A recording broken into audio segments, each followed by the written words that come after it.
Ma'am, pahiram ng inyong expression. Marami kasing parang naluluka. Doon sa parang lalim ng galit nyo kay Speaker Romualdez. Hindi ako nagagalit sa kanya. Wala namang galit doon. Hindi naman personal. Wala namang ganon. Wala namang kinalaman sa pamilya, galit na personal. Ang problema, ang nasisira dyan, yung administrasyon, nadala yung pangalan namin. Marcos administration ang winawasak niya. Yan ang problema. Ngayon, kung sino yung pasimuno dyan, hindi ko na alam. Pero lahat, tinuturo siya. Ano pang gagawin natin sa testimonya ni Mr. Oñate? Hindi naman ako nagsabi nun. Sila nagsabi nun. Yan ang problema. Kung sino nakakasira sa administrasyon na Marcos, syempre, kailangan iwasto ko. Yun naman ang gusto ko lang mangyari. Ayoko naman makipag-away. Kilala naman ninyo ako, ang tagal-tagal ko na. Hindi naman ako pala away. Hindi rin ako bastos magsalita. Pero pag inunahan ninyo ako, di rin ako uurong. Ayoko kasi itong ginagaslight tayong lahat. Nagagaslight na ako sa ginagawa Kunyari, kami ang nag-umpisa. Kunwari, alam ng tao at People's Initiative. Bakit tayo linilin lang? Panloloko na to Ma'am, according to Speaker Romualdez, open siya for a meaningful discussion with you. Tapusin muna yung PI. Otherwise, it has no meaning whatsoever. Ma'am, habang nagtutuloy yung People's Initiative, nasisira yung Marcos administration? Palagay ko, I think there's a great waste of political capital which arguably can never be recovered again. Bakit? Para ke? Para kanino? Senator, tayo po kagabi ni Presidente, mukhang hindi na talaga option yung PI. Pero sabi, pinag-aaralan pa, hindi pa maliwanag. Tapos sinabi ni Chairman George Garcia ng COMELEC, inamin niya yung mga pirma, hindi pa tapos dahil valid pa sila at pwede pang i-recycle, gamitin sa susunod na panahon. Walang expiry date Habang nakatambak yan at habang nandyan sa COMELEC, gagamitin at gagamitin yan. Ang layo pa kaya ng 2028. Sabi na, hindi daw pwede sa 2024. Malabo daw sa 2025. Abay, may 2026 pa, may 2027 pa. Malay natin kung sino yung mga ambisyoso dyan na gagamit ng ganyan. Ma'am, kahapon si PBBM, just to quote, sabi niya about PI, we don't know yet, but I think as of now, the People's Initiative is they're continuing, but it is not. I don't know if that's still one of O yun, isa pang problema yon. Una, I don't know. So, hindi pa sigurado. Walang kasiguraduhan. Kasi pag-aaralan pa ng kanyang mga legal consultants. Ikalawa, may binanggit siya, na palagay ko, totoo naman, na PI is continuing. So, walang katigil-tigil. Anong isi-ceasefire namin? Kailangan talagang itigil muna yan. Diba? Ganun naman ang totoong ceasefire. Paano yan, ma'am? Do you need to encourage him more to really, kasi parang kahit si Pangulo, hindi siya sure kung tapos na yung PI, ma'am. Ano pong dapat gawin ng Senator? Well, yun nga, ang mauuna dyan talaga yung COMELEC. Dapat liwanagin nila anong gagawin sa mga pirma na pinasa. Kasi kahapon, walang kaliwanagan. Talagang inamin na pwede pang gamitin yan sa mga susunod na PI. Pwede pang i-recycle yan sa bagong inisyatibo. So, hindi pa siya patay. Hindi pa siya linibing, ika nga. Ma'am, kahit na may admission na po si Mr. Oñate na talagang may kinalaman yung mga politiko doon sa pag-push na PI. Wala, hindi pa sigurado, 'di ba? Kasi manggagaling sa COMELEC 'yan kung anong gagawin. Kaya kami, ayoko nang mauwi sa patutsadahan. Nakakatawa nga, hindi pa tapos yung hearing, may statement na sila lahat, may press ko na. Hindi naman ako nakikipag-away sa mga congressman. Natatawa nga ako kasi di pa kami tapos andyan na banat na ng banat At nagkakamot nga ako ng ulo. Sabi ko, nakakatawa kayo wala namang binanggit na pangalan Bakit lahat kayo naglulundagan sumasagot? Kaya, ewan ko, baka may feeling demonyo dyan, may feeling kapalmoks, ewan ko. Natawa naman ako. Yung meeting ni Mr. Oñate with the speaker, yun na po ba yung katibayan na si speaker talaga ang nasa likod ng PI? Inamin niya inamin kasi niya na bahay ni Speaker, tapos lahat ng dokumento, kinuha daw nila doon. Tapos, andun kasi yung mga papeles, di ba? Hindi lang pagkain, hindi lang mismo ang party. Tapos, kompleto, sina Congressman Saldico, lahat ng iba. Nakakatawa nga eh. Kaya lang, eto nga, nagtawanan nga yung buong plenary. Pero sa akin, tuloy-tuloy lang tayo at sana sa Davao makakuha tayo ng higit pa mga testigo, mga sinumpa ang salaysay ng iba't ibang pinilit na pumirma rito. Isa pa, kailangan pa natin ng isang hearing kasi importante masyado yung Attorney Anthony Abad.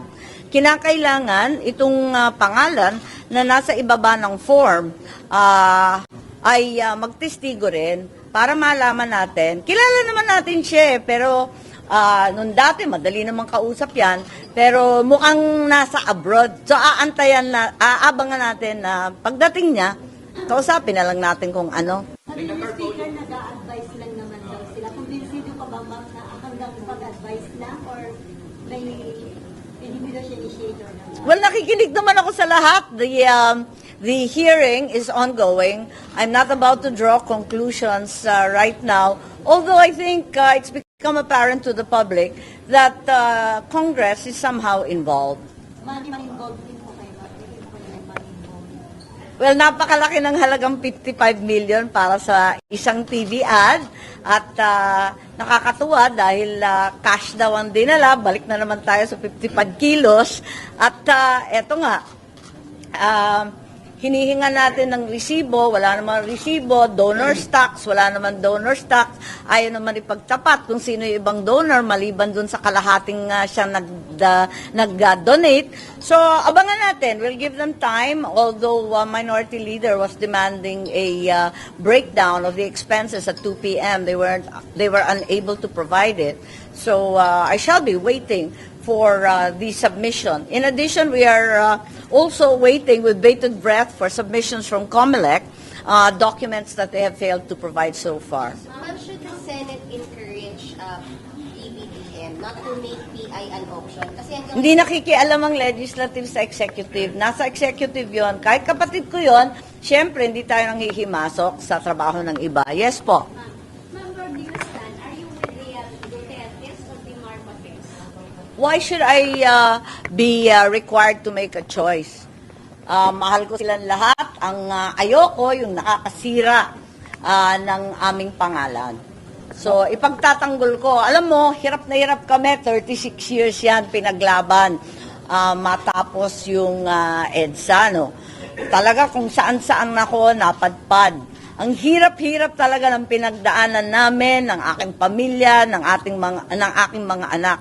Pagkatapos, itong hulog ng langit na second chance sa aming pamilya, sisirain lang ng kung sino-sino. Hindi naman ako papayag niyan eh. Ma'am, sa tingin nyo, mahal pa kayo ng mga Duterte considering Digong is all out, lalo is challenging PBBM to undergo drug test na. So, maayos pa ba ang relasyon ng mga Duterte at Marcos? Sa palagay ko, ang unity team, talagang may tama na, no? May lamat na talaga ang pagkakaisa. Pero, sa palagay ko, yung mga principal, hindi naman na magulo eh. Yung magulo, yung mga amuyong dyan sa tabi-tabi, yung mga demonyo at ahas sa laylayan ng palasyo, talagang mahirap dyan eh. Nung bata ako, tinawag ko ng snake pit ang Malacanang. Lahat nagulat, pati ang tatay ko. Bakit ko daw sinasabing ganon? Ang lupit ko daw. Pero, totoo naman eh. Ganyan talaga eh. Ma'am, yung demonyo ba, babae? Ano ba yung tinatanong mo kanina? Ang dami mong tanong, sunod-sunod. Mahal pa ba kayo ng mga Duterte at kung magkaayos pa ba yung pamilya nyo, considering na si Digong ay medyo iba na? Matagal na naman. Okay lang naman yung mga principal. I think the President and the Vice President are able to work together, provided there's no continuous interference from all kinds of harmful and destructive forces. Yung last point, ma'am, Yes, can now we allow other people to ask questions, please? What's your take on the challenge of former President Kiko for BBM na pareho silang sabay na mag-drug? May ganun ba? Hindi ko narinig, pasensya. Wala akong alam sa drugs kaya hindi na ako sasama dyan kasi talagang sobrang ignorante ko riyan. Sila na mag-usap. Senator, yung testimony po ba ni Mr. Oñate kahapon, di ba dapat tapos na yung boxing si Halambino, case Marino, kapag nakialam yung politiko? Hindi, pero mismo yung presidente nagsabi na tuloy-tuloy pa rin. Natuloy-tuloy pa rin yung PI. Tapos, hindi pa sigurado kung patay na yung PI initiative, pag-aaralan pa. At yun nga, yung COMELEC. Ano bang gagawin dun sa mga pirma na naibigay na? Ano bang gagawin sa mga taong gustong i-atras yung kanilang pirma? Meron bang sistema para i-withdraw yung signature? Lahat yan tinatanong ng tao Kasi yung nagbago ng isip, naliwanagan, na hindi pala ayuda yun, wala palang kinalaman sa batas yun, kundi yung konstitusyon. Hindi pala economic provisions, yung pinipirmahan nila, linilangan para sila. Lahat yan, mga proseso na kailangan suriin maigi ng COMELEC. Kasi ang labo pa hindi talaga maliwanag kung anong gagawin Pero ma'am, dahil nga po dun sa mga meeting with the Congress, may meeting with Speaker Romualdez, hindi po ma'am dapat basis na ito ng COMELEC to dismiss outright whatever they are receiving kasi nga may participation na ng mga Congressmen. Yes, I would have thought so. I asked the chairman that, given the very, very clear testimony, videos, photos, many of which we derived from the media, it's clear that the campaign was misleading and deceptive and even involved bribery. That being the case, they should dismiss outright and disregard all these signatures that have already been submitted. Ang liwa-liwanag naman, hindi naintindihan ng tao. Talagang binola sila, may kinalaman sa ayuda, na masasama sila sa listahan o bibigyan sila ng pera. Wala namang kaduda-duda, ang dami-dami nagsalita, at hindi lamang dito sa Metro Manila, andyan hanggang sa Cordillera, hanggang sa Mindanao. Walang linigtas, talaga naman lahat. Ginaslight tayo ng todo-todo. Pagkatapos niyan, tatanggapin ng COMELEC. Sabi nga ng COMELEC, these forms with all these signatures are mere scraps of paper until a petition is filed. Wala nga petition. Wala daw silang jurisdiction. Patanggap sila ng tanggap ng mga scraps of paper. Ika nga.